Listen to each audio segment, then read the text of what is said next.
I often find that because we are doing very serious work, we become very serious people. And the creative ideas don't generally come from a serious place. When you are in an element of play, that's when the most creative and innovative solutions come out.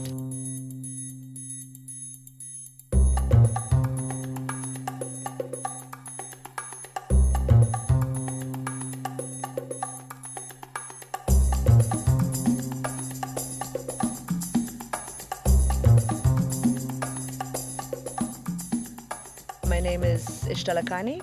I am currently based in Cape Town in South Africa. So creative activism for me is really thinking through, as human rights activists, the world that we want to create.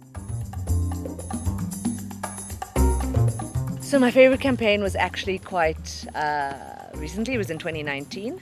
It was the year of South Africa's general election. We created a fake political party that we called SWAG, the Sex Workers Action Group. And we portrayed it as if it was a real political party. So we had a real campaign video, we had campaign posters that looked very real that we put up around the city next to the very real political parties. And we decided to see what it would be like if we had a sex worker for president.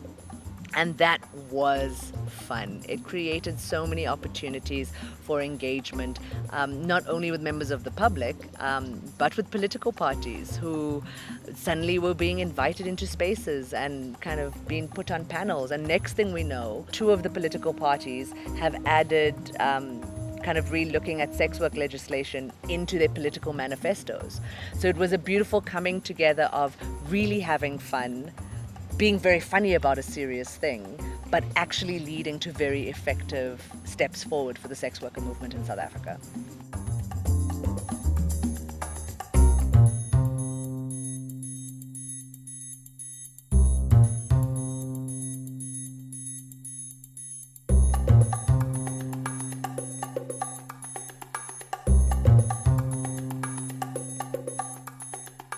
They enlightened me to this amazing idea that activists, and I identify as an activist, we're very effective with an E, meaning that we are very good at getting things done. We can move fast, we can organize, we can mobilize, but we're not the greatest at moving people, at bringing out feelings in people and desires in people, fears. However, when we look at the creative industry and creative artists, they are very affective, which means they can move people. Their bread and butter is to create feelings. When you bring artists and activists together, there's this beautiful nexus of affect and effect, where we can get things done, but we can also move people.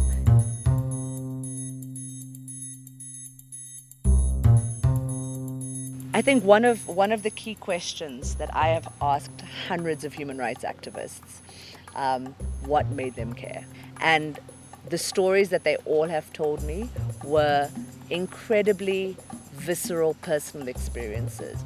So always think about the stories that made you care and moved you to care about human rights, and think about that and how you create that feeling in other people. If a tactic didn't move us, what makes us think it's going to move someone else?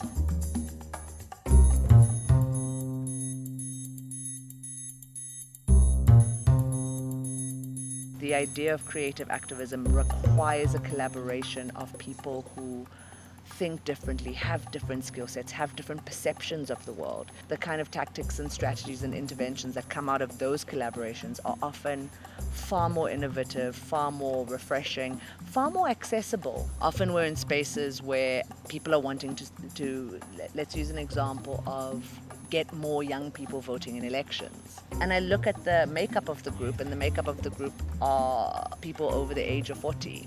If you change those people in the room, if you bring in the young people that you want to involve in voting, you're more than likely going to get something that's more accessible and more grounded and more likely to work. One of the things that I selfishly like to do the most is kind of use humor as a point of intervention. The science shows that humor is an amazing way of bringing people together and opening up people to new ideas. When we do kind of very serious organizing and mobilizing, it's very draining. There's huge amounts of burnout in our industry. And when we allow ourselves to be playful, to be funny, to enjoy ourselves, I find it just renews our energy. As activists, what we're working with is trying to change culture and ways that people think. So know your cultural landscape. What works in one context is not going to work in another. Know what people find funny. Know what people's fears are. Know what are the kinds of things people are afraid of. Know what people value. Because if you know these things, you know how to then create a campaign that works. In South Africa, we use a lot of theatre and performance in public spaces to try and show people, because when we're talking about violence against sex workers, that often happens in the back of a police van. It often happens at night. It often happens in spaces where it's hard for people to understand the extent of it. When you think of making your campaign, think about how to make those invisible elements visible. We assume that if we sit and we craft an idea and we sit for hours and hours and we debate it intellectually and we philosophize about it and we come up with a million reasons why it won't work, eventually we'll get to something amazing.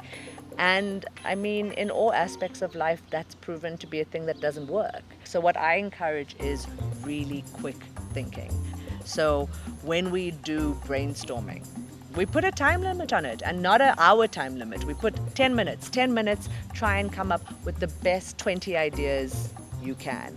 We go for quantity, not quality, and we try and think of as many as possible and not to be a hater. It's so much easier and better and more fun to think of crazy ideas and then afterwards bring them down to the ground and figure out how to work with them and really make them more realistic. It is really difficult to take a very realistic, grounded idea and make it more imaginative. The sweet spot is getting as many different minds together in one room as possible to brainstorm an idea. Brainstorming, more the merrier. More ideas, quantity over quality, without a doubt. Brainstorm the impossible. Don't brainstorm only what is possible. Genuinely working with different ways of thinking and different minds, knowing that we need all these ways of working to work towards a better world. Have fun, be playful. It's the only way we're going to get people to come on board with the change. We don't need to know, we don't need a glossary on how to be serious. In the human rights world, we do seriousness all too well. There is a time and a place to be serious. My encouragement would be for us to be seriously funny.